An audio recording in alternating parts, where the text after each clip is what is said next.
안녕하세요. 이번 시간에는 전반적으로 건강에 대해서 이야기하고 있는데, 특히, 우리가 태어나서부터 죽을 때까지, 그 사이에 우리는 얼마나 건강하게, 살 수 있느냐. 이것이 굉장히 중요한 거죠. 건강하게 사는 게 중요합니다. 건강하게 사는 게 중요한데, 그러면은 우리가 태어나고 그 다음에 죽는 거, 그 생로병사에서 노화병, 그러니까 노화되고 질병이 생기는 과정을 우리는 중간에 거치게 되는데, 요 중간 과정을 어떻게 하면은 우리가 건강하게 질병이 가능한 없는 그런 생활을 할 수 있느냐, 이거 굉장히 중요한 것 같아요. 그래서 우리는 먹는 거에서부터 여러 가지 건강 요인들을 고려하면서 생각을 해야 되는데, 한번 생각해 봅시다. 저는 이게 우리가 건강을 이야기할 때 단순하게 그냥 대충 해도 건강해진다, 이런 것은 있을 수가 없다고 생각이 돼요. 그러니까 조금 더 주의를 기울이고 어떻게 하면은 좀 더 보다 건강해질 수 있는지 생각하면서 우리가 평소에 생활을 해야 된다고 생각합니다. 자, 그러면은 질병이란 과연 노화되고 질병이 생기는 것은 우리가 전혀 손을 쓸 수 없는 거냐? 저는 그렇지 않다고 생각이 돼요. 우리가 나름대로 각자 개인이 노력하면은 그 노화와 질병에 관한 조금 더 건강한 접근을 할 수 있으리라고 생각합니다. 저는 그 부분에 대해서 공부도 하고 건강 실험도 하고 그 다음에 건강 연구도 이렇게 해보는 겁니다. 해보는데 무언가 지금 2014년부터 계속 해오고 있는데, 올해로 9년째고 내년이면 10년째가 됩니다. 그리고 이렇게 공부를 하고 건강 실험을 하고 건강에 대해서 자꾸 생각을 하다 보니까 나름대로 뭔가 이렇게 짚히는 게 있는 것 같아요. 그래서 저는 이제 뭐냐면은 화학을 제가 전공했기 때문에 화학으로 바라본 건강 세상이라는 책을 하나 쓴 적이 있고요. 그 다음에 그 이후에 2019년 4월경에 제가 우연이긴 하지만 종아리를 주물러라는 책을 읽고, 건강하게 오래 살려면 종아리를 주물러라는 책을 읽고, 제가 이제 평소에 종아리에 좀 문제가 있는 것 같아서 종아리를 주물르고, 근데 주무르는데 손으로 주무르니까 되게 힘들어가지고, 새로운 방법을 찾다가, 그러니까 왼쪽 무릎뼈 위에 왼쪽 무릎뼈 위에 오른발에 종아리를 올려놓고 지그시 누르면서 하니까 종아리 근육이 좀 효율적으로 잘 풀어지는 것 같더라고요. 그래서 제가 그 방법으로 왼쪽 오른쪽 종아리를 풀어보고, 그런데 나중에 최종적으로 마지막 단계에 가면은 뼈가 이제 정강이 뼈하고 이쪽 무릎뼈하고 닿을 때쯤 되면은 굉장히 아프고 이마에 땀이 나고 통증이 심한, 그리고 깊은 호흡이 일어나는 그런 경험을 하게 됐는데, 과연 이건 뭐냐? 그러니까 일반 근육이 풀어질 때는 그런 증상이 없었는데, 왜 마지막 판에 가서는 그게 뼈가 닿을 때쯤 돼서는 그러한 이 현상이 나타나느냐? 제가 나름대로 그거를 생각을 해봤습니다. 뼈와 뼈가 이렇게 닿을 때 뭔가 색다른 뭔가가 일어나고 있는 거다. 그래서 저는 그게 혹시 혈관이 아닐까. 그래서 혈관이 뭔가 풀어지는 것 같은데, 그래서 그거를 생각해 보니까, 그래서 제가 이제 일반 근육과 혈관 근육이 풀어지는 것을 갖다가 일명하여 제가 이제 이름 지어서 근육풀기라는 개념을 한번 만들어 보았습니다. 그래서 근육 풀기 개념에서 일반 근육을 푸는 것은 뭐 일반 우리 전통적으로 아주 오랜 옛날부터 주물러라 뭐 이런 식으로 해가지고 근육을 푸는 마사지 요법이 있었습니다. 마사지 요법이 있었기 때문에 그거는 우리 조상들의 지혜가 묻어 있는 그 아주 획기적인 방법이라고 볼 수 있죠. 마사지는 굉장히 좋은 걸로 생각이 됩니다. 그래서 마사지를 받으면은 우리는 개운하고 뭔가 상쾌한 기분이 들기도 하고 듭니다. 자, 그런데 제가 그날 그때 우연이긴 하지만 일반 근육이 아닌 혈관 근육이 풀어지는 어떠한 그 현상을 발견했다는 거죠. 그래서 이것이 만약에 종아리에 있는 혈관 근육이 풀었다고 하면은 종아리에 혈액순환이 아주 잘 일어날 것이라고 물론 말랑말랑하면서 아주 잘 이루어질 거라고 생각이 돼요. 그래서 종아리에 그 혈액순환이 잘 이루어지고 전반적으로 이제 좋아지면은 건강이 굉장히 좋아지겠죠. 저는 종아리가 굉장히 중요하다고 생각을 해요. 그 다음에 그래서 제가 이제 뭐냐면 근육 풀기 개념을 설정을 하고, 혈관 근육이라는 게 과연 있다고 하면은 그 근육들을 풀어준다고 하면은, 뭔가 혈액순환이 잘 돼서, 건강 문제들이 해결되지 않을까. 그래서, 첫 번째로 시도한 게, 발 뒤꿈치 각질이 있었기 때문에 발 뒤꿈치 각질을 제거하는 건강 실험을 해봤습니다. 그래서 발 뒤꿈치로 가는 종아리는 이제 근육 풀기가 됐기 때문에 그쪽으로 해서 이제 뭐냐면 십자 인대라든지 그쪽에 이제 근육을 풀고 혈관 근육을 풀어주면서 해주니까 놀라운 일이 뭐냐면 이 발 뒤꿈치 각질이 없어지는 거예요. 없어집니다. 그래서 그걸 성공적으로 한 거죠. 성공적으로 하고 첫 번째로 제가 건강 실험을 성공 경험을 한 거예요. 그 근육 풀기 개념을 해서. 그러면 이 근육 풀기 개념을 발 뒤꿈치 각질에 이어서 제가 새끼 발가락 사이 이쪽에 무좀이 있었습니다. 그래서 그러면 발등으로 이렇게 가는 근육 풀기를 하면 일반 근육과 혈관 근육을 풀어준다고 하면은 만약에 새끼 발가락 사이로 이 혈액순환이 잘 된다고 하면은 무좀 문제도 해결되지 않을까. 이건 상당히 무모한 생각이긴 하지만 뭐 한번 해보는 거죠. 건강 문제가 있기 때문에 건강 실험을 해보는 겁니다. 그래서 제가 샅샅이 해가지고 근육 풀기를 해가지고 혈관을 풀어줬더니 혈액순환이 잘 이루어지니까 무좀이 거기 있던 갈라지고 그런 것들이 깨끗하게 말끔하게 막이 생기면서 사라지는 거예요. 그래서 아니 세상에 이런 일이 무좀이 다 없어지다니 세상에 이런 일이 다 있을 수 있나. 그래서 두 번째 성공 경험을 한 거죠. 저도 깜짝 놀랐습니다. 이게 과연 뭔가. 그래서 이제 그 다음에 손톱 윗살 벌어짐하고 손바닥 각질이 있는데 그거 손에 문제가 해결됐기 때문에 손의 건강 문제를 한번 해결해 보자. 제가 손발이 차가웠었는데 그래서 발 쪽에 종아리 이제 발 쪽에 근육을 풀기를 했더니 혈액순환이 잘 되니까 발바닥이 따뜻해진 거예요. 발이 따뜻해진 거죠.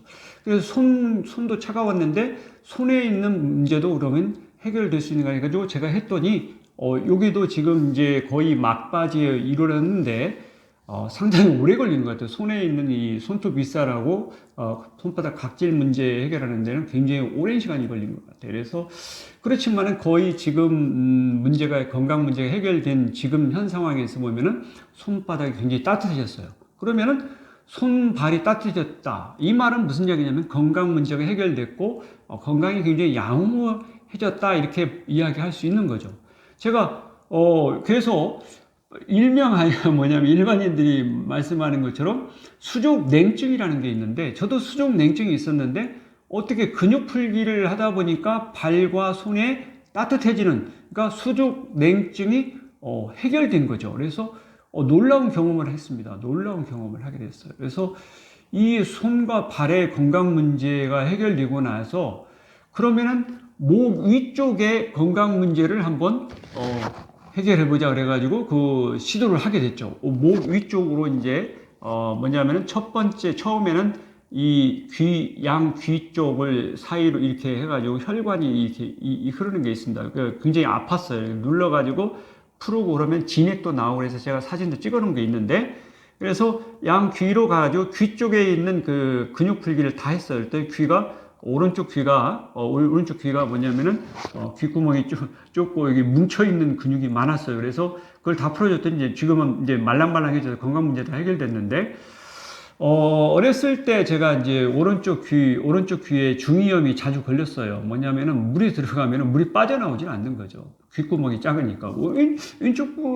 왼쪽은 잘 빠지는데 오른쪽은 왜 안 빠지나? 근데 그 이유를 몰랐죠. 그래서 중이염이 자주 중이염이 걸리고 그런 적이 있었는데, 최근 이제 뭐냐면 근육 풀기를 통해서 이 오른쪽 귓구멍도 넓어졌고 귀가 말랑말랑해져서 귀 쪽으로 아마 혈액순환이 잘 이루어지고 있다고 생각이 됩니다.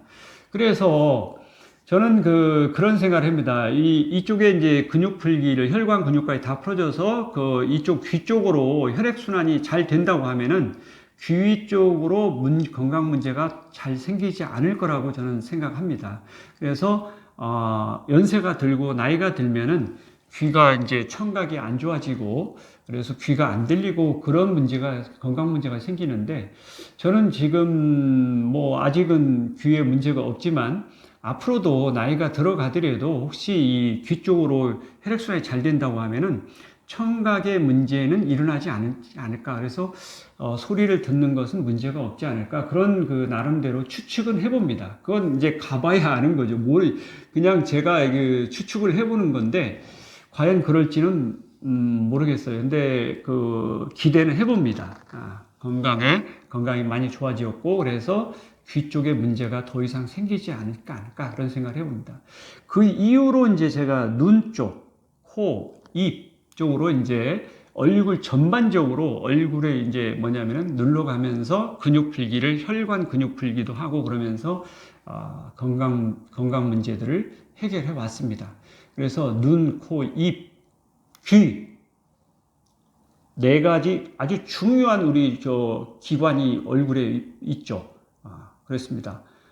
눈, 코, 입, 귀 거기에다가 뭐 얼굴 피부에 이제 감각, 뇌 그러면은 이제 뇌까지 하면은 의식이 있고 이제 그런데 어떤 책에 신경 청소 혁명이라는 책을 보면은 바른 자세를 하는 거하고 그 다음에 얼굴을 주물러라. 그러니까 일본 사람들은 종아리를 주물러라, 얼굴을 주물러라, 십자 인대를 주물러라는 그 책을 많이 쓴 것 같아요. 그래서 보면 주물러라는 거기 안에는 마사지 개념이 저는 일반 근육을 푸는 마사지 개념이 숨어 있다고 생각해요. 얼굴도 꼬집기를 하고 얼굴을 주무르기를 하면은 얼굴 주무르기를 했더니 실제로 뇌 혈류량이 2배로 증가했다는 실험 결과가 있다고 합니다. 저는 이제 실험을 할 수가 없지만 의사 선생님이 쓰신 책에 보면은 얼굴을 주무르기를 하지 않았을 때와 주무르기를 했을 때 비교해 보니까 얼굴 주무르기를 했을 때 뭐냐면은 뇌 안쪽에 혈류량이 2배, 산소 공급량이 2배가 증가하는 그런 실험 결과를 확인했다고 그래요. 놀라운 일이죠. 얼굴을 주무르기만 해도 그렇습니다. 자, 그런데 제가 이제 저는 이제 얼굴을 주무르는 정도가 아니라 얼굴을 완전히 강하게 눌러가지고 일반 근육과 혈관 근육까지 다 풀어주기 때문에 얼굴 쪽에 있는 혈액순환이 굉장히 잘 되는 거죠. 잘 되기 때문에 얼굴 쪽에 혈액순환이 잘 되고 신경이 잘 흐르게 된다고 그러면은 뇌 혈류량도 급격히 많이 증가하리라고 생각합니다. 그러면 뇌의 건강도 굉장히 좋아지겠죠. 얼굴은 굉장히 얼굴과 손은 뭐냐면은 굉장히 뇌하고 굉장히 밀접한 관계가 있습니다. 손을 많이 쓰고 그 다음에 얼굴을 많이 이쪽에 얼굴, 눈, 코, 입, 귀의 이 기능을 잘 활용하면은 뇌가 많이 활성화된다는 결과가 그런 연구가 있습니다.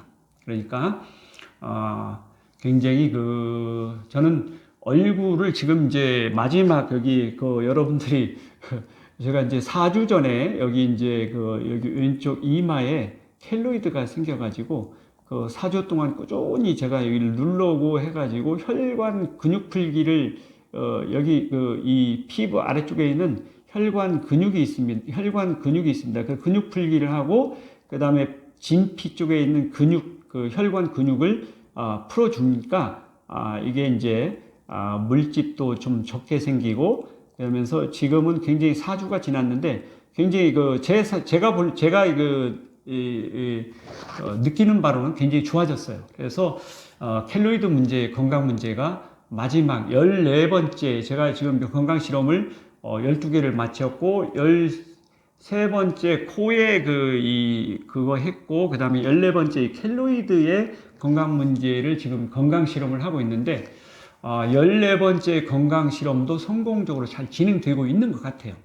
제가 4주 전에는 자신할 수 없기 때문에 동영상 찍을 때 이게 과연 켈로이드가 없어질지 안 없어질지 근육 풀기를 통해서 건강 실험을 하지만 확신을 할 수 없는 일단은 해보는 거다. 그런데 4주가 지난 지금쯤에 와서 이제 이렇게 건강 실험을 한 결과를 제가 이렇게 눌러보고 확인해 보면은 많이 좋아졌어요. 좋아지고 그래서 근데 문제는 뭐냐면은 이게 단백질이다 보니까 그렇게 빠른 시간 내에 회복이 되진 않아요. 이게 단백질이 다시 합성이 되고 이 피부가 재생이 되는 데는 시간이 걸리는 거죠. 뭐냐면은 바깥쪽에 다 없어지고 새로 안쪽에서 올라와야 되기 때문에 시간이 걸리는 거라고 생각이 됩니다. 그래서 이거는 시간이 걸리고 제가 최종적으로 이게 완결되면은 근육 풀기 건강 실험이 끝나는 겁니다. 굉장히 오랜 시간 동안 2019년부터 했으니까 3년 반 이상을 건강 실험을 해온 거죠. 어쨌든 저는 건강 실험도 했고 그래서 건강 실험을 한 것을 제가 기록을 합니다. 그래서 나의 건강 실험 이야기라는 이 파일을 계속 기록을 해가지고 가지고 있는 게 있어요. 그래가지고 요 부분은 나의 건강 실험 이야기는 네이버 블로그에 주문 건강 실험이라는 네이버 블로그에 제가 화그로바블 건강 세상에다가 파일을 하나 올려놓은 게 있습니다. 그게 올려놓은 게 뭐냐면은 제가 건강 실험한 것을 최근까지 건강 실험한 것을 거기에 다 기록해 놓은 것을 파일을 하나 아래 한글 파일을 올려놓은 게 있어요. 그거를 참고하시면은 도움이 될 겁니다. 그리고 반드시 여러분들도 건강 문제가 있으면 건강 실험을 하십시오. 그리고 그거를 기록을 하십시오. 건강 실험 이야기 형식으로 기록을 해서 어떤 변화가 있는지 한번 기록을 쭉 하면서 건강이 얼마나 좋아지는지 한번 확인해 보십시오. 놀라운 결과가 얻어질 겁니다. 저는 정말 깜짝 놀랐어요. 뭐냐면 발 뒤꿈치도 각질도 없어졌지, 무좀도 없어졌지, 손, 발이 따뜻해졌지, 그 다음에 눈, 코, 입, 귀의 건강 문제들이 해결되지. 정말 이거는 놀라운 경험이고 놀라운 이야기인데 어쨌든 어떻게 된 건지 이 혈관 근육이, 그러니까 혈관 근육 풀기라는 게, 그러니까 뭐냐면 근육 풀기 안에 일반 근육도 있지만 혈관 근육을 풀어주면서 혈액순환이 잘 되고, 그 다음에 완전히 근육 풀기를 하고 나면 그 근육 사이로 이동하는 혈관뿐만 아니라 림프관, 신경이 있기 때문에 요 세 개가 혈액순환과 림프액순환과 신경 흐름이 좋아지는 결과가 얻어지기 때문에 근육 풀기는 굉장히 획기적인 방법이라고 생각됩니다. 그래서 근육 풀기를 통해서 우리가 많은 건강 문제를 해결할 수 있고 도움이 될 거라고 생각이 됩니다.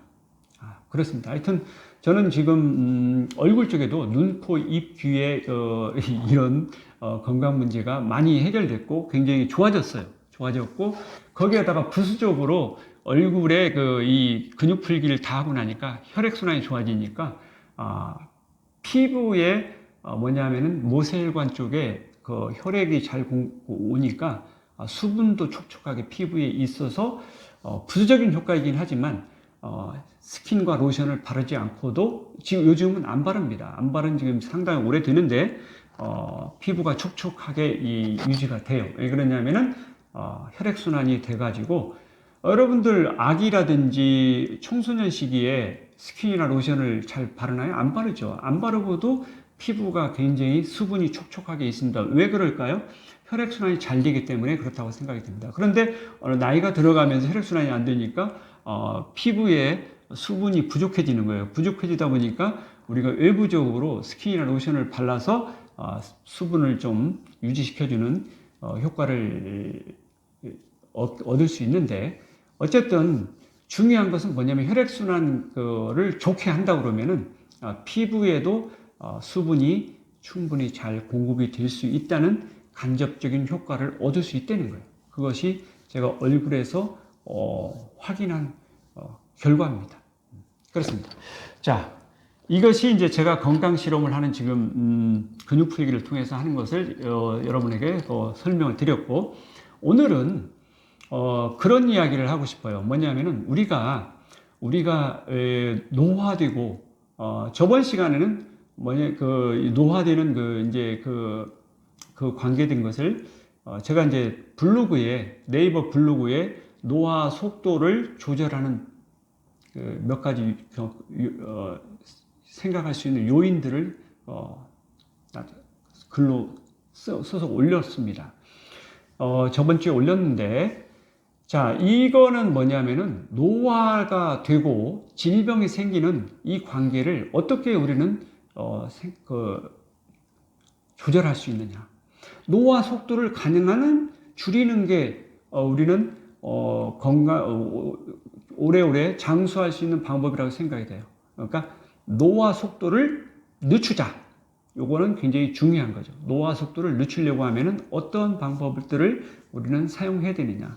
제가 거기에 이제 네이버 블로그에 이렇게 올려놓은 거에 보면은 첫 번째 우리가 이제 노화 속도를 줄이려고 하면은 저는 그런 생각을 합니다. 근본적으로 우리는 생명 활동을 하기 때문에 호흡을 해야 돼요. 산소라는 것이 있어야 된다고. 만약에 호흡을 멈추고 산소를 사용하지 않는다면은 우리는 죽은 상태죠. 그러니까 이 산소를 사용하지 않을 수는 없어요. 그러니까 산소를 사용하면은 우리가 생명을 유지할 수가 있어요. 생명을 유지할 수 있는데, 반대로 산소는 우리에게 좋은 점도 있지만 에너지도 공급하고 생명 활동도 할 수 있겠지만, 반대로 뭔 일이 있냐면은 우리가 호흡한 산소의 약 2% 정도는 2%는 활성산소로 전환된다는 거예요. 활성산소로 전환되면서 그 활성산소가 우리의 세포를 공격하고, 그래서 DNA를 공격하고, 이렇게 해서 파괴를 하고 세포가 손상됨으로써 노화가 점점점 일어나게 되는 거죠. 그러니까 노화의 속도를 줄이는 방법은 저는 그런 생각을 했습니다. 산소 사용량을 줄여라. 산소 사용량을 줄여라. 그리고 활성산소가 발생하는 것을 줄여라. 이런 대전제 하에 이렇게 생각해 보면은 그래서 제가 이제 거기도 기록을 해놨지만 저는 그런 생각을 했어요. 그러면 산소를 최대한 적게 쓰려고 하면은 움직이지 않고 기본적으로 그냥 호흡만 하면 되겠구나. 호흡 운동만 하고 움직이는 것을 최대한 자제하는 게 좋겠다. 그렇게 해서 생활을 해왔는데 40에 넘어가면서 어느 날 건강에 문제가 생기더라고요. 그래서 이건 뭐냐면 산소 측면에서 보면은 그렇게 하면 안 되니까 괜찮은데, 근데 문제는 뭐냐면은 너무 안 움직이면은 기본 호흡만 하고 있으면은 근육이 발달을 못하고 건강이 근육이 퇴화되면서 오히려 건강에 마이너스가 된다는 거예요. 그러니까 산소가 나쁘긴 하지만 적절한 산소를 사용해서 운동을 해가지고 건강을 찾아야 된다는 겁니다. 그렇다 보면은 운동을 하게 되면 산소 사용량이 증가하죠. 그 다음에 이거를 그러면은 산소 양과 운동 양과 이거를 두 개를 조합을, 이 두 개 요인이 있는데 뭐냐면은 운동을 하면 산소를 많이 쓰게 되고 이 산소를 적게 쓰면 좋긴 좋은데, 그러면 이거를 최대점을 찾아야 되겠죠.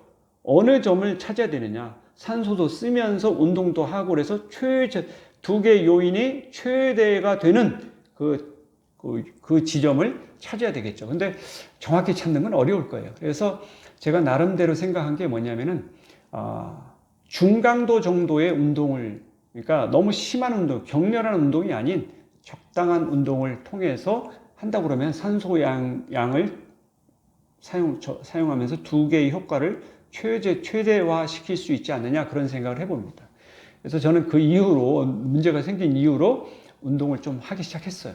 운동을 하기 시작해서 산소의 사용량을 줄이는 것만이 능사가 아니라, 산소를 쓰더라도 뭐냐면은 근육을 발달시키고 이렇게 해서 건강을 찾는 것이 중요하다. 그러니까 운동도 적당히 해야 된다는 겁니다. 중강도 정도의 운동을. 근데 이 이제 스포츠는 몸에 나쁘다는 책에 저자분께서 쓰신 것을 보면은, 스포츠는 몸에 나쁘다. 그러니까 다른 말로 스포츠는 격렬한 운동입니다. 아주 심한 운동이죠. 그러다 보니까 격렬한 운동을 하다 보니까 산소 사용량이 굉장히 많이 증가하죠. 그러다 보면 무슨 문제가 생깁니까? 산소를 많이 쓰다 보니까 활성산소 양도 급격하게 증가하는 거예요. 그러니까 급격히 증가하니까 그 활성산소가 무자비하게 공격하면서 우리의 많은 세포들이 파괴되는 결과를 가져오는 거예요. 그래서 그 책의 그 기술대에 보면은, 스포츠 선수는 결코 장수하지 못한다. 왜냐하면은 산소를 너무 많이 격렬하게 운동하면서 사용했기 때문에 활성산소에 의해서 많이 공격을 받았다는 거예요. 그래서 많은 운동선수 중에, 물론 불행한 일이긴 한데, 운동을 많이 하신 다음에 심장세포가 한번 죽으면은 다시는 살아나지 않아요. 그래서 유명하신 분들이 보면은 심장이 멎으면서 이렇게 돌아가시는 경우가 있는 것 같아요. 한 60대 정도, 그 정도에서 이렇게 돌아가시는 경우가 생기는데, 그런 경우는 안타깝게도 뭐냐면은 스포츠를 많이 함으로써 그런 산소 사용량이 극대화되게 많아졌기 때문에 활성산소가 증가해서 나온 결과라고 생각이 듭니다. 그 책에 이제 나온 것은 뭐냐면은, 운동선수는 그런 반면에 성직자, 목사님이라든지 신부님은 오래오래 건강하게 사신다는 거예요. 왜 그러냐면은, 산소 사용량이 뭐냐면은 격렬한 운동을 그렇게 많이 하지 않는다는 거예요. 그러니까 마음이 차분하고 이렇게 그런 생활을 하시니까, 성직자분들이 가장 오래, 통계상으로 보면은 가장 오래 사신다고 그래요. 오래 사신다고 통계적으로 나와 있답니다. 그런 어떤 그런 거니까 우리가 한번 참고를 해볼 만한 내용이죠. 우리가 스포츠가 아무리 좋다고 하더라도 건강 측면에서 한번 생각해 볼, 나이가 들면은 너무 심하게 하지 말고 적절하게 그냥 운동 삼아서 하시는 게 좋을 거라고 생각이 됩니다. 저는 어떤 운동이든지 적절한 운동을 위해서 운동을 해야지, 내가 이기기 위해서 뭐냐면 스포츠화된 그 운동은 가능한 한 지양을 하자. 내가 내 몸의 건강을 위해서 운동을 하는 거지, 남을 이기기 위해서, 누구를 이기기 위해서, 어느 집단을 이기기 위해서 운동을 하는 것은 어떻게 보면 본말이 전도된 듯한 거 아닌가, 그런 생각이 듭니다. 내 몸의 건강을 위해서 운동을 하는 거기 때문에 한번 그거는 잘 생각해 볼 필요가 있다고 생각이 돼요. 자, 어쨌든 노화 속도를 줄이려면 그런 것이 있습니다. 산소 사용량을 줄여야 돼요. 그러니까 이제 뭐냐면 운동도 해야 되고, 운동이 중요합니다. 운동이 중요하고, 건강을 위해서 운동이 중요합니다. 그러니까 중강도 정도의 운동을 하고, 두 번째는 음식물 섭취를 가능하면 소식이나 단식을. 그래서 저는 그 소식과 단식을 결부한 간헐적 단식을 하죠. 아침 식사를 안 하고 점심과 저녁만 두 끼 식사를 합니다. 그러니까 뭐냐면은 매일 단식 효과를 얻을 수가 있어요. 그러니까 소식도 하면서 단식을 동시에 할 수가 있는 방법이죠. 이런 방법을 사용합니다. 두 번째, 음식물 섭취할 때 양을 조절하는, 그러니까 과식을 하면은 활성산소가 많이 발생합니다. 활성산소가 많이 발생하기 때문에 소식을 하는 것이 건강에 좋다, 이렇게 이야기할 수 있어요. 그 다음에 세 번째는 복식호흡을 하는 게 좋습니다. 복식호흡을 하면 마음이 차분해지고, 어쨌든 전반적으로 깊은 호흡을 하기 때문에 세포에 산소가 잘 공급이 되면서 건강해질 수 있는 방법이에요. 복식호흡. 그 다음에 네 번째는 긍정적인 생각을 가져라. 긍정적인 생각을. 그래서 긍정적인 생각을 가지고 화를 내지 말고 가능하면은 웃으면서 긍정적으로 생활하면은 활성산소의 발생량이 줄어들 수가 있다는 거예요. 줄어들 수 있다는 겁니다. 그러니까 뭐냐면은 이와 같이 이런 노력을 한다면 우리는 노화 속도를 줄일 수 있다. 그러니까 보다 젊게 살 수 있다는 이야기입니다. 같은 세월을 보냈어도 이와 같은 원칙을 지키면서 생활하신 분들은 보다 젊게 보이고 오래오래 장수할 수 있다고 생각합니다. 저는 그래서 장수 다큐멘터리 프로그램을 많이 보는데 무엇이 우리를 장수하게 만드느냐, 장수의 원인을 막 찾아 다 이렇게 보는 걸 보겠어요. 음식물을 뭐를 먹어서 그렇다, 꾸준히. 근데 한결같은 것은 제가 보니까 꾸준히 뭔가를 움직이시는 분들이 공통된 것 같아요. 그리고 어떤 분들은 긍정적인 사고를 하는 분들이 계시고 아닌 분도 있는데 긍정적인 생각을 하는 부분이 좋습니다. 좋습니다. 그리고 꾸준히 움직이는 것, 그거는 절대적인 것 같아요. 그래서 건강하려고 하면은 건강하게 젊게 건강하게 오래오래 사시려고 하면은 이와 같이 노화 속도 측면에서 생각을 하는 것이 굉장히 좋을 거라고 생각이 됩니다. 자, 그렇습니다. 우리는 노화 속도를 줄이려고 하면 어떻게 해야 되냐? 활성산소의 발생량을 줄이라. 그리고 두 번째는 뭐냐면 활성산소의 발생량을 줄이는 노력을 하는 것과 더불어서 발생된 활성산소를 제거하는 방법도 있어요. 제거하는 방법이 뭐냐면은 항산화제입니다. 항산화제를 복용을 하거나 항산화제를 가지고 뭐냐면은 우리의 발생한 활성산소를 제거하는 거죠. 그러니까 이 두 가지 요인을 잘 적절하게 조절할 수 있다고 하면 우리는 활성산소의 발생량을 줄이고 발생한 활성산소를 제거할 수 있는 항산화제를 잘 활용할 수 있다고 하면 우리는 활성산소를 슬기롭게 지혜롭게 극복해 나갈 수 있는 방법이 있다고 생각이 듭니다. 자, 오늘은 그래서 활성산소가 무엇인지 그리고 항산화제가 어떤 것이 있는지 한번 그런 거에 대해서 한번 이야기해 보도록 하겠습니다. 여러분들, 자, 제가 그거는 여기 데이터를 제가 이렇게 정리해 놓은 게 있어요. 그래서 데이터를 보면서 설명을 드리도록 하겠습니다. 자, 여러분들, 우리가 보면 활성산소가 뭐냐, 궁금하신 분들이 많이 계실 텐데, 활성산소라는 건, 화학적으로 이렇게 볼 수가 있습니다.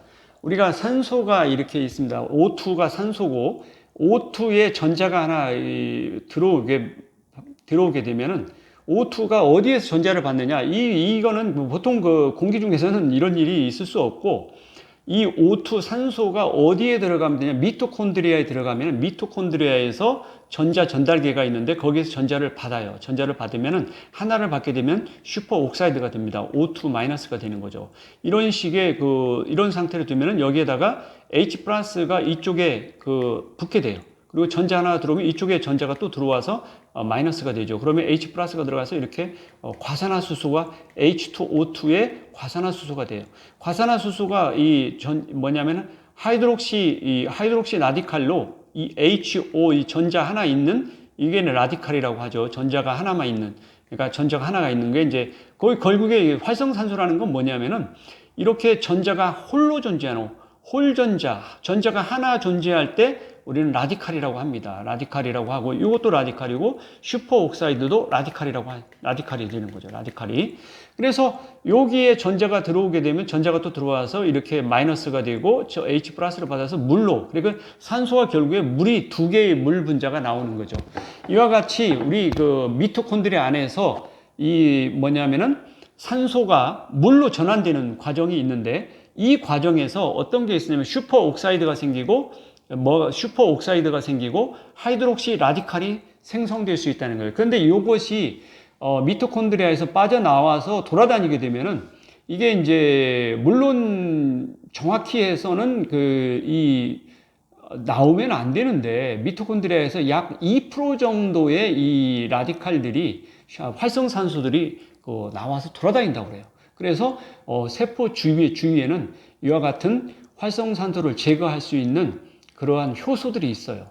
효소들이 있는데 그거 뭐 나중에 뒤에 말씀드리도록 하겠습니다. SOD라든지 카탈라제라든지 뭐 글루타티온이라든지 이와 같은 그런 이 활성산소 제거할 수 있는 효소들이 있습니다. 그런 물질들이 있어요. 우리 몸 속에 그 스스로 생겨요. 우리 몸 속에 생기는 게 있는데, 그러니까 활성산소를 제거할 수 있는 시스템이 우리 몸 안에 갖추어져 있는 거죠. 그렇습니다. 그래서 활성산소라는 것은 뭐냐면은 이렇게 전자가 하나 홀전자로 이렇게 존재하는, 이 홀전자로 존재하는 그럴 때 그런 상태를 우리는 활성산소라고 하고 라디칼이라고 하는 거죠. 자, 그렇습니다. 이 활성산소라는 건데 이 활성산소가 굉장히 무섭습니다. 굉장히 반응 속도가 크고 이런 것들이 있기 때문에 우리는 조심해야 돼요. 제가 이제 생화학 자료들은 이제 이렇게 보면은 많은 이 자료들을 수업할 때 쓴 적이 있는데, 이 생화학 자료들이 있습니다. 제가 이제 뭐냐면은 공부를 했죠. 근데, 우리 세포들이 있는데, 처음에 이 진화 과정을 진화론적으로 보면은, 최초의 이 단세포 생물이 이렇게 있고, 그래서 이것들이 진핵세포로 되면서 이렇게 막 자꾸 진화되는 거죠. 그래서 이렇게 복잡해져 가는 거예요. 그래서 뭐냐면은 점점 동물까지도 이제 생기고 식물도 생기고 뭐 이렇게 해서 여러 가지 이 다양한 이 종류의 생명체들이 등장하는 거죠. 다세포 생물들이 등장하는 거예요. 그래서 우리는 이러한 것들이 보면서 세포가 원래는 하나의 단세포가 있었는데, 세포가 있었습니다. 이런 세포 하나만 딱 존재했었는데, 이 세포 안에는 핵이 존재하고, 그 다음에 여기에 있는 요것이 미토콘드리아입니다. 미토콘드리아는 에너지를 생산하고, 그래서 뭐 여러 가지 이 세포 안에는 많이 존재해요. 물질들이. 그래서 단백질도 합성하고 그래서 우리 그 생명 활동을 유지하는데 굉장히 경이롭고 놀랄만한 이 활동들이 이루어지고 있습니다. 그 좁은 공간에서 이루어지고 있고, 그래서 이러한 것들을 잘 살펴보면은 우리는 그런 걸 알 수 있어요. 자, 그러면 특히 단백질에서는 여러분들 우리는 아미노산이 있는데 아미노산을 보면은 20가지가 존재합니다. 비극성, 극성, 그 다음에 뭐 방향족, 뭐 이 전화를 띈 거 해가지고 총 20개의 이 아미노산이 존재해요. 이 20개의 아미노산을 통해서 우리는 단백질들을 합성하고 그래서 우리 몸속에 있는 근육 세포들이 다 만들어지게 돼 있죠.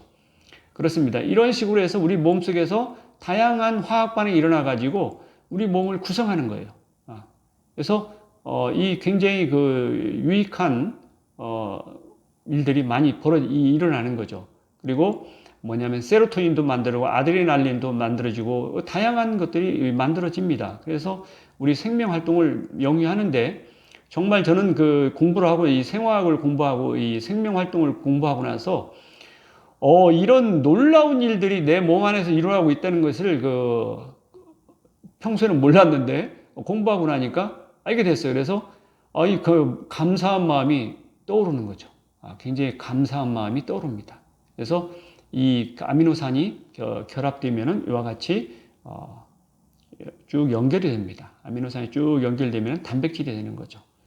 그렇습니다. 아스파탐도 있고 뭐 여러 가지 우리는 이와 같이 단백질들이 많이 만들어져요. 우리 몸 안에서 물속에서 만들어지는 거 보면 저는 그 좁은 공간에서 아미노산을 통해서 단백질이 합성된단 말이에요. 굉장히 그것도 빠른 속도로 놀랐습니다. 그래서 물속에서 일어나는 반응인데 경이로운 거예요. 이 DNA가 이중 나선 구조로 이렇게 이루어져 있고 그렇습니다. 그리고 이제 근육이 보면은 이렇게 뭐 여러 가지 형태가 있다고 그래요. 이중 나선 뭐냐면은 이렇게 꼬여 있기도 하고 뭐 이런 식으로 해서 근육이 우리는 이 근육이 머리카락도 그렇고 다 굉장한 3차원 구조로 해서 우리 근육이 움직이는 원리도 있어요. 이와 같이 뭐냐면은 뭐 이렇게 여기서 이 머리 부분이 있어 가지고 ATP를 활용해 가지고 이렇게 쭉 이동을 합니다. 그래서 근육이 수축했다가 팽창했다가 하는 그러한 것도 우리 몸에서 실제로 이루어지고 있어요. 이와 같이 근육이 수축이 됐다가 이완됐다가 하는 그런 과정들이 있어요. 아주 저는 생명 활동이 보면은 굉장히 놀랄만하다. 굉장히 경이롭다. 뭐냐면은 그 이후로 저는 이걸 알고 나서는 감사하다. 고맙고 감사한 일이다. 이 세상에 고맙고 감사한 일이 많이 있지만 이보다 감사한 일이 어디 있겠느냐. 그래서 저는 항상 그 이후로는 감사한 마음을 가지고 있습니다. 세포들에 대해 굉장히 감사한 마음을 가지고 제가 모르는 와중에도 세포는 지속적으로 화학 반응을 하고 움직이고 있습니다. 그러니까 놀랄 만한 일이죠. 감사합니다. 우리 이제 그다음에 이 탄수화물에 보면 탄수화물도 이와 같이 여러 가지 있습니다. 글루코스 뭐냐면은 글루코스도 있고 뭐 여러 가지 프럭토스도 있고 그래서 이제 우리 탄수화물이 또 이렇게 붙어가지고 지방이나 이런 데 붙어가지고 또 아주 유익한 작용을 해요. 그러니까 탄수화물이 또 이렇게 굉장히 좋은 작용을 합니다. 그래서 어떤 분들은 이제 뭐냐면 탄수화물이 몸에 굉장히 안 좋다고 이야기하는데 너무 많이 섭취해서 안 좋은 거지 탄수화물 자체가 나쁜 건 아니에요. 탄수화물도 꼭 필요합니다. 그래서 탄수화물은 에너지원으로서 굉장히 중요한 작용을 하고 아미노산은 단백질 소스로서 중요한 작용을 하고 지방은 또 지방으로서의 뭐냐면은 세포의 막을 형성하는 데서 아주 중요한 작용을 합니다. 그래서 지방, 탄수화물, 아미노산, 단백질 모두 다 우리 몸에 필요한 거고 굉장히 그러니까 뭐냐면은 적절한 양을 우리가 섭취했느냐 과잉으로 지나치게 많이 섭취했느냐 이것이 문제 지나치게 많이 섭취한 것이 문제지 적절하게 섭취한 것은 문제가 되지 않습니다. 아주 좋은 일이에요. 그래서 우리 DNA에 이와 같이 4가지 구성 성분이 있고 그래서 이것이 우리 유전 정보를 아데닌, 구아닌, 티민, 사이토신 이렇게 4가지가 뭐냐면은 정보를 저장하는 하나의 방법이 되는 거예요. 그래서 굉장히 중요하죠. 뭐 스테로이드도 있고 ATP 이게 뭐냐면 미토콘드리아인데 미토콘드리아에서 뭐냐면은 에너지가 ATP가 합성되고 그렇습니다. 그래서 여기 미토콘드리아 안에서 이게 엽록소는 이제 우리 탄수화물을 식물들이 합성하죠. 그 탄수화물을 가져다가 우리는 동물들은 뭐냐면은 미토콘드리아 안에서 에너지화하는 겁니다. 생체 에너지와 ATP를 만들어내는 거예요. 그러니까 이와 같은 작용을 통해서 우리는 생명 활동을 하는 거죠. 그렇습니다. 여러분들이 이제 대충 이건 너무 내용이 자세히 하려면 시간이 많이 걸리고 자, 우리 이제 이걸 한번 살펴봅시다. 우리 이제 활성산소가 있는데 이 활성산소가 생성되는 것을 줄이는 노력을 하는 것이 노화 속도를 늦출 수 있는 획기적인 방법이라고 생각이 됩니다. 그래서 활성산소 아까도 말씀드렸다시피 활성산소를 줄이는 방법 중강도 정도의 적당한 운동을 해야 되고 두 번째 음식물을 가능한 소식을 하고 섭취를 소식을 하고 그 다음에 복식 호흡을 하고 그 다음에 긍정적인 생각을 하는 것 그런 생활 습관을 들인다고 하면은 활성산소 발생을 줄일 수 있는 노화 속도를 줄일 수 있는 방법이라고 생각이 됩니다. 자, 근데 우리가 본의 아니게 활성산소가 만들어졌어요. 그러면 그 활성산소를 줄이려고 하면은 어떻게 해야 되겠습니까? 항산화제를 사용합니다. 항산화 물질이 식물들에는 항산화 물질들이 다 들어 있습니다. 우리 몸 안에서도 항산화 물질이 만들어져요. 왜냐하면 살아있는 생명체는 모두 다 살기 위해서 활성산소를 제거할 수 있는 그러한 시스템을 만들었습니다. 우리 몸 안에서도 항산화 물질이 만들어집니다. 그런데 그것보다도 이제 뭐냐면은 그걸로서 제거가 안 된다고 나이가 들면은 이제 줄어드니까 그래서 외부에서 식물에서 취할 수 있는 것들이 뭐냐면 폴리페놀계 여기 황함유계, 테르토노이계, 당 관련한 뭐냐면은 이런 식으로 여러 가지 항산화 물질들을 우리가 복용해서 활성산소를 제거할 수 있는 방법이 있다는 거예요. 그래서 활성산소를 제거하면은 우리가 이제 뭐냐면은 여러분들이 이제 이런 1991년도에 미국의 유명한 의과대학 존스 홉킨스 의과대학에서 인간의 36,000가지의 뭐냐면은 모든 질병이 활성산소로부터 온다. 활성산소로부터 온다. 36,000가지 질병이라고 하면은, 저는, 이렇게 세봐도, 모르겠어요. 몇 개 아는 게 부족해서 36,000가지가 그렇게 많이 질병 종류가 있나? 그런 생각이 드는데, 있는 모양이에요. 그래서 36,000가지의 모든 질병은 활성산소로부터 온다고 발표를 했다는 거예요. 활성산소. 그러니까 활성산소가 질병의 주범이다 이렇게 이야기할 수 있는 거예요. 질병의 주범이다. 활성산소. 그래서 활성산소는 과연 어떻게 만들어지는 거냐. 그래서 활성산소는 정상인데 활성산소가 많이 만들어지는 경우. 그리고 뭐냐면 활성산소의 생성은 정상인데 활성산소 제거 능력이 저하된 경우. 이런 경우에 이제 뭐냐면은 활성산소가 많아지는 거죠. 많아지면은 많아질수록 우리는 우리 세포들의 손상이 생기는 거고 노화가 촉진되는 거예요. 그러니까 활성산소의 종류는 보면은 이 방사능 물질에 의해서 이와 같이 활성산소가 생길 수 있다고 그래요. 이온화제, X선 감마선이니까 방사능 가능한 피하는 게 좋겠죠. 그 다음에 오존층에서 자외선에 의해서 뭐냐면은 활성산소가 생기는데 산소가 어떤 산소로 뭐냐면 삼중항산소에서 일중항산소로 활성산소가 대량으로 발생한다고 그래요. 이와 같이 뭐냐면 자외선에 의해서도 생길 수 있기 때문에 햇빛이 쨍쨍 내리치는 날 밖에 나가서 너무 활동을 하면은 활성산소가 생겨서 피부에 손상이 올 수 있습니다. 피부가 노화가 빨라질 수가 있는 거죠. 이런 것뿐만 아니라 우리 이제 각종 질소화합물들, 항암제, 제초제 뭐 이런 것들도 활성산소로 만들 수 있기 때문에 이런 것도 좀 조심할 필요가 있다. 그 다음에 피가 멈췄다가 바로 흐를 때 활성산소가 많이 발생되니까 그런 부분도 조심을 해야 된다. 담배를 피우지 않는 것이 좋다. 과식을 하지 않는 것이 좋다. 활성산소가 많이 만들어지니까 과식을 하는 것도 좋지 않습니다. 그 다음에 스트레스를 받으면은 정신적으로 뭐냐면은 교감신경이 활성화돼 가지고 활성산소가 많이 발생됩니다. 그리고 과격한 운동은 결코 바람직하지 않습니다. 많은 산소를 씀으로써 약 2% 정도의 활성산소가 생기는데 과량의 활성산소가 발생한다는 거예요. 과격한 운동은 지양하는 게 좋습니다. 중강도 정도의 적절한 우리 몸에서 감당할 수 있는 정도의 활성산소가 만들어지는 그런 운동을 하는 것이 건강에 좋다 이렇게 이야기할 수 있어요. 그래서 뭐냐면은 활성산소의 제거 기능이 저하되는 것은 노화돼 가지고 나이가 들면은 항산화 효소의 기능이 떨어집니다.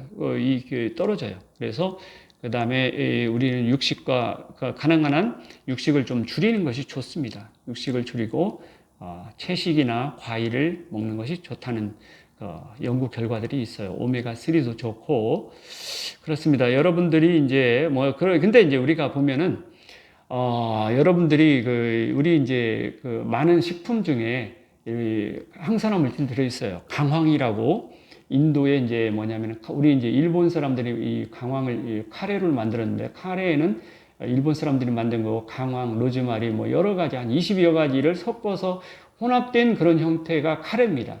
그래서 인도 사람들은 강황을 많이 먹는데 강황에는 뭐가 들었냐면 커큐민이라는 항산화 물질이 들어있어요. 그래서 굉장히 건강에 좋습니다. 활성산소를 제거할 수 있는 그런 성능을 가지고 있죠.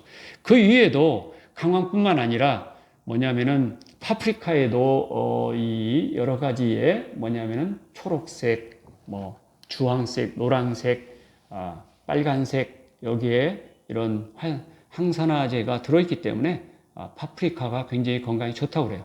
브로콜리도 좋고 브로콜리는 설포라판, 베타카로틴들이 들어있고 시금치에는 루테인이 들어있어서 시력 보호에 도움이 됩니다. 그래서 뭐냐면은 루테인이 들어있는 시금치를 많이 먹으면은 시력이 좋다고 그래요. 실제로 어떤 시골 마을에 시금치를 많이 농사 짓는 그 마을에는 시금치를 많이 드시기 때문에 나이 드신 분들이 전부 시력이 좋습니다. 안경도 안 쓰고도 신문을 다 보시고 그러더라고요. 그래서 루테인이 들어있습니다. 루테인이 들어있고 복분자에는 안토시아닌이 들어있고 딸기는 폴리페놀이 들어있고 하여튼 모든 식물에는 다 활성화 물질이 들어있어요. 근데 그걸 다 알려고 하면 머리가 아플 정도예요. 그래서 어쨌든 베타카로틴, 안토시아닌, 양파에는 퀘르세틴, 생강에는 시네올, 알리신, 마늘에는 알리신, 피크자틴, 깻잎, 녹차에는 카테킨, 인삼에는 사이노사이드, 이런 게 들어있고, 항산화 물질이 다 들어있습니다. 그래서 귤 속에도 들어있고, 안 들어있는 데가 없어요. 다 들어있어요.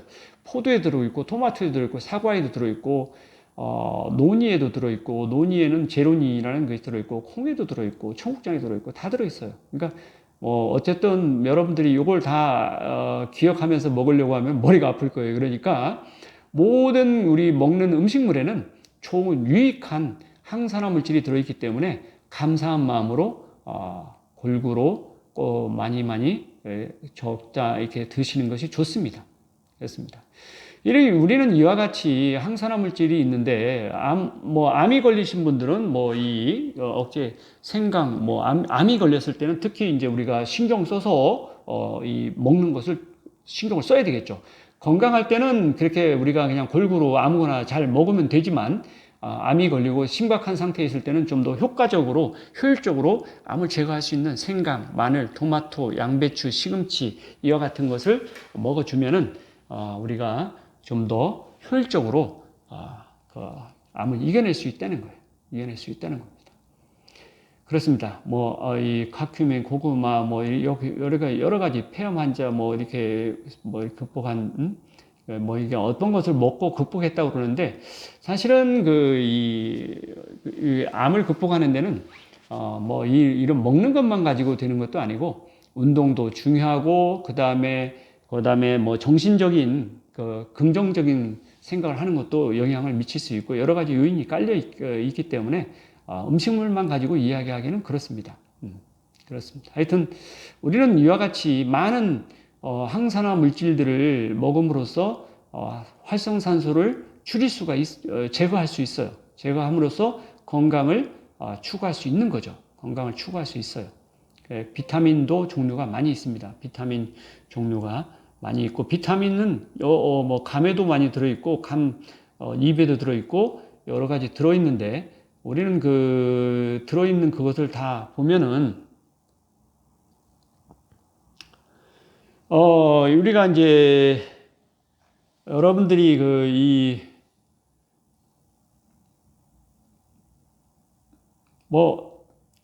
우리가 이제, 한번 밑으로 내려보면은 우리 몸속에서 만들어지는 항산화제가 있어요. 항산화제가 여러분 살아있는 생명체는 모두 다 활성산소를 제거할 수 있는 그런 시스템이 갖춰져 있습니다. 항산화제. 5대 항산화제, 비타민 C, 비타민 E, 코엔자임 Q10, 알파 리포산, 글루타티온, 이게 5대 항산화제라고 그래요. 그래서 글루타티온을 팔기도 하더라고요.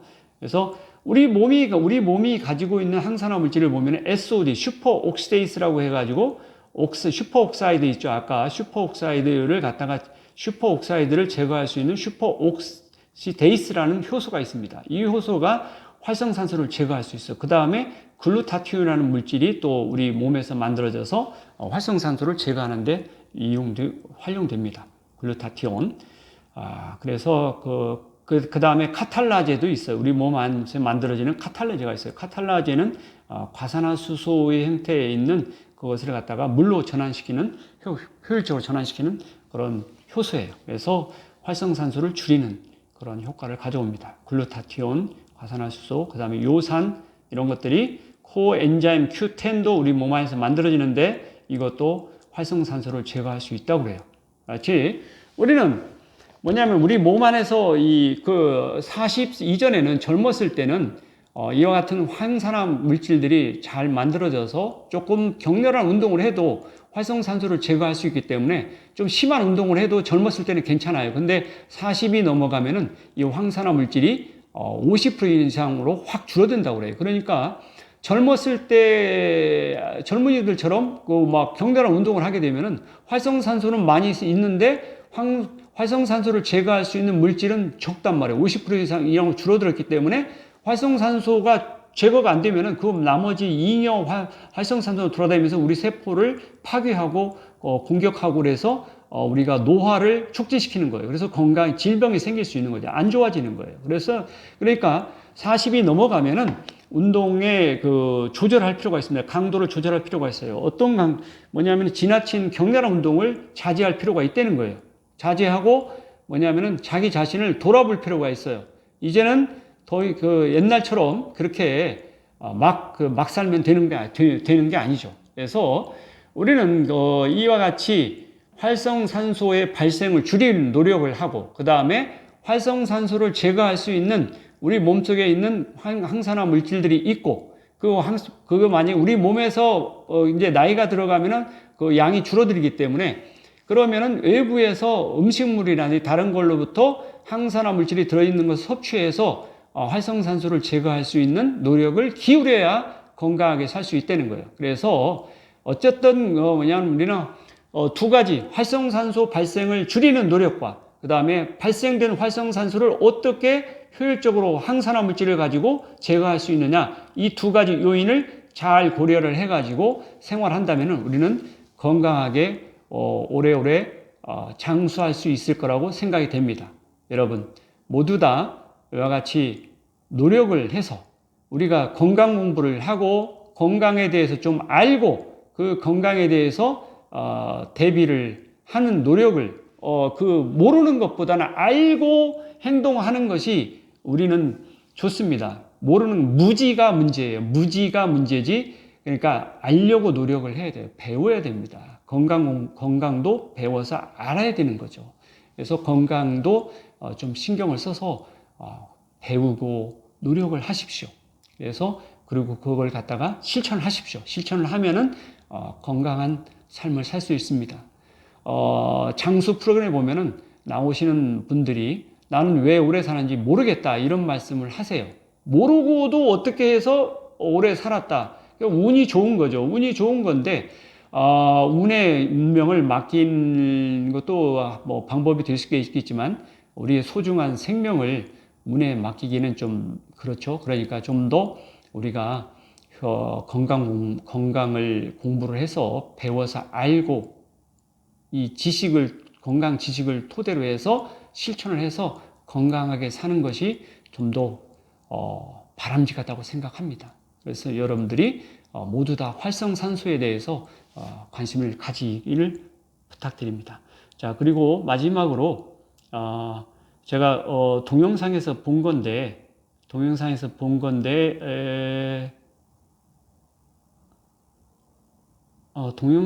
본 게 뭐가 있냐면 만성염증. 그러니까 만성염증을 우리가 뭐냐면은 모든 질병 보면은 다 염증입니다. 위염, 무슨 신장염, 무슨 염은 전부 다 염자가 붙은 것은 염증을 이야기하는 거예요. 그래서 만성염증을 제거하는 백투 에덴 하시는 분이 발표하신 거는 만성염증 완전 정복 7가지 무기가 있다는데 거기에 항염증 식품을 아까도 설명했던 항산화 물질을 섭취하라. 그 다음에 가공식품을 멀리하라. 오토파지 디톡스를 하라. 오토파지 디톡스라는 좀 더 소식을 하고 단식을 하면은 오히려 세포들은 주변에 있는 염증 물질들을 가져다가 사용을 해서 염증이 없어진다는 거예요. 그러니까 과식을 하는 것보다 오히려 적게 단식을 오히려 그런 상태로 하는 것, 디톡스를 해서 염증을 제거할 수 있다는 겁니다. 그 다음에 적당한 운동을 하라. 중강도 운동을 하라. 여러분 굉장히 중요합니다. 활성산소의 양을 줄여야 됩니다. 구강을 청결하게 하는 것도 좋다. 그래서 스트레스로 웃음을 날려버려라. 긍정적인 사고를 하는 거죠. 긍정적인 사고를 하고 그 다음에 수시 염증을 없애는 흡착제로서 염증을 제거할 수 있는 거라고 아주 좋은 물질이라고 해요. 그래서 150년 전부터 병원에서 활용했다고 그래요. 그러니까 숯은 독소를 흡착하여 제거하기 때문에 좋은 물질입니다. 이와 같이 염증을 제거할 수 있는 방법들이 7가지가 있는데 7가지를 잘 활용을 해서 여러분들이 그러니까 이 이건 이제 결국에 염증은 뭐 때문에 생겼습니까? 활성산소 때문에 생겼어요. 활성산소 때문에 생긴 결과죠. 이 결과를 염증이 있으면은 이게 이제 질병이 되는 거예요. 질병이 되기 때문에 이 질병을 제거하고 없애는 방법은 이와 같은 노력을 기울여서 7가지의 노력을 기울여서 염증을 없애는 노력을 통해서 우리는 건강을 회복할 수 있다는 거죠. 그렇습니다. 노력을 해야 되겠죠. 그냥 방관할 수는 없습니다. 노력을 해서 없애버려야죠. 그렇습니다. 염증을 제거를 하는 염증은 어디에 생기냐면은 활성산소에서 생기기 때문에 활성산소를 발생을 줄이는 노력을 첫 번째로 하고 그 다음에 이러한 것들을 없앨 수 있는 항산화 물질을 복용을 해서 이런 것들을 제거를 하는 활성산소를 제거하고 이런 노력을 한다면 건강을 되찾을 수 있을 거라고 봅니다. 자, 이상으로 오늘은 여러분들하고 활성산소와 활성산소를 제거하는 항산화 물질에 대해서 알아보았습니다. 여러분 모두 건강하고 행복하십시오. 감사합니다. 소중한 나, 건강한 행복!